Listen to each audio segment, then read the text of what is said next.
qui nous touche, nous, les multipotentiels, la patience qu'on n'a pas.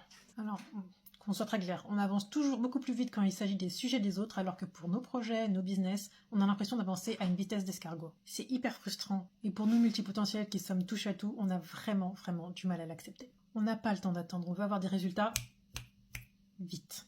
Mais pourquoi c'est si différent pour nos propres projets? En fait, quand une personne vient avec son propre problème, il vient avec une pré-analyse. Il a réfléchi, il a tenté des choses.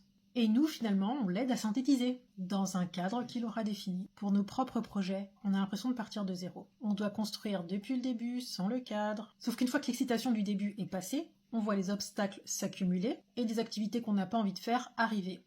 Typiquement, je reprends souvent cet exemple, c'est la comptabilité pour les business. Ton idée qui était si excellente, tu la trouves déjà obsolète alors que tu as l'impression qu'elle n'a même pas eu le temps d'éclore. Et c'est là que ça devient vraiment compliqué pour toi.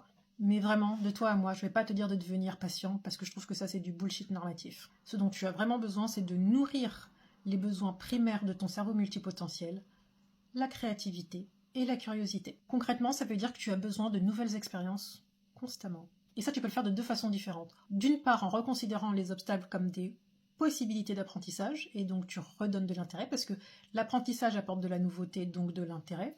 La deuxième chose à faire, c'est de ne pas être focus sur ton business ou ton projet, mais de prendre du recul quand tu sens que tu n'en peux plus et que tu es en train de lâcher.